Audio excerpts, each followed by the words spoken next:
So we had a media cycle that was about 3 or 4 days long where they could not stop talking about John Fetterman's basketball shorts and his hoodie. And of course, the reason why this was a story is because Chuck Schumer loosened the dress code in the Senate to accommodate John Fetterman. Now, there was a whole lot of outrage over this. A lot of people on the Republican side hated it. Joe Manchin tried to make a big deal out of this and virtue signal about how this is not right, I'm unbecoming of the institution or whatever. What I find so hilarious about Manchin saying that in particular is this is the guy who is single-handedly responsible for destroying the extension of the child tax credit. What that means is Joe Manchin single-handedly, I'm not kidding here, increased child poverty in this country by 40%. Biden was willing to extend the child tax credit. Other Democrats were willing to extend the child tax credit. They could have done it. Manchin was the single person, hey Phoebe, who came in and said, no, not going to do it. So, homie virtue signals about wearing a suit and tie like he's a special person, like he's a good person, when he increased child poverty colossally. Millions of more kids are in poverty because of Joe Manchin. So I don't want to hear your thoughts on what's moral, what's ethical, what's just vis-a-vis dress codes, asshole. Right? So the media was talking about this a lot too. Look, I have no problem with them loosening the dress code. My thinking is like, these people are unserious to begin with, and the fact that they got to wear suits and ties is almost like papering over the fact that they're unserious. They're like portraying themselves as more serious than they are. So I'm fine with them loosening the dress codes. My ideal scenario would be wear the suit and tie, but you have to wear logos of who your donors are. Because then we know who's representing who. It's very obvious right in front of us. And the politicians who are not corrupted don't have to wear any logos, so they're the only ones wearing a regular suit and tie, and you know that they're the good ones, right? All right, sorry, Stinky, I can't keep petting you. She refuses to go away. All right, so week-long or 3 or 4 days long coverage of Fetterman and his dress, and everybody's pissed off about it. Well, now Fetterman does something actually very substantive, and I dare you to go look and find extended coverage of this. You're not going to find it. Senator John Fetterman and others introduced a bill to cancel all school lunch debt. So it's Fetterman, Sheldon Whitehouse, Peter Welch. They introduced this bill, the School Lunch Debt Cancellation Act. Here's what they say. 3 U.S. senators have introduced a bill that would cancel student lunch debt across the nation. Fetterman, alongside Sheldon Whitehouse and Peter Welch, introduced the School Lunch Debt Cancellation Act last week. School lunch debt is a term so absurd, this is a quote, that it shouldn't even exist, Fetterman said in a press conference. That's why I'm proud to introduce this bill to cancel the nation's student meal debt and stop humiliating kids and penalizing hunger. It's time to come together and stop playing political games with Americans' access to food. September is Hunger Action Month, and I'm proud to be introducing this bill to help working families now while we work to move our other priorities to combat food insecurity in our nation. During the height of the COVID-19 pandemic, federal lawmakers made the move to provide free lunch for every public school student in America. That specific program expired last fall, but many states have been rolling out their own universal free school meal programs and have seen sizable results. Even schools that don't offer free meals usually won't turn away hungry students. Instead, they will feed them and collect payment later, leading to school lunch debt. There are over 30 million children in the U.S. who can't afford their school meals. Let me repeat that. 30 million kids can't afford their school meals, which contributes to the national public school meal debt totaling a staggering $262 million a year. In Pennsylvania alone, there are nearly 500,000 food insecure children who collectively owe nearly $80 million in debt.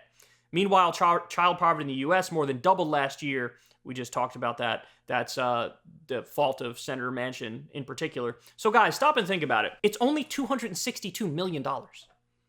We're going to cover a story a little bit later today about the $1.7 trillion program for the new F-35 fighter jet.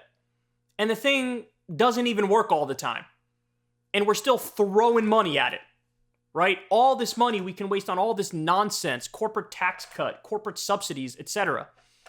$262 million is a drop in the bucket for our federal government.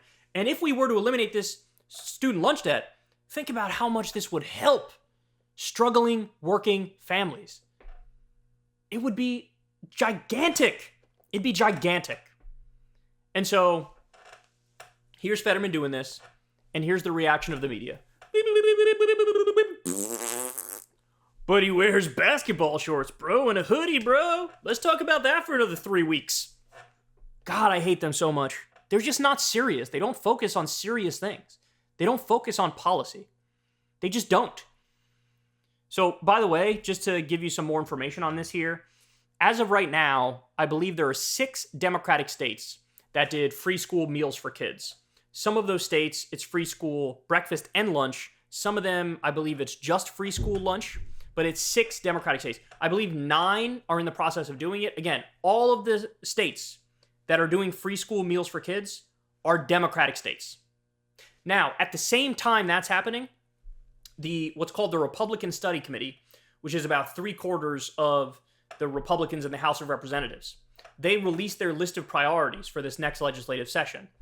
And one of the first things on the list was to ban any state in the country from doing free school breakfast or lunch for kids. I want you to stop and think about that. At the same time, Democratic states are moving forward with free school meals for kids. Republicans are not only not doing free school meals for kids, they want to ban anybody, even Democratic states, from doing free school meals for kids. There is no equivalence. There is no, they're both bad, and maybe there's like minor differences. No. These are huge differences. Huge. And here's Senator Fetterman and 2 other Democratic senators stepping forward and saying, let's get rid of this whole concept of student lunch debt. Couldn't agree with them more. This absolutely should pass. If Biden and the Democrats had any political sense about them, they would make a big issue of this. Campaign on it, talk about it, do interviews where you bring it up. Hammer the Republicans over it.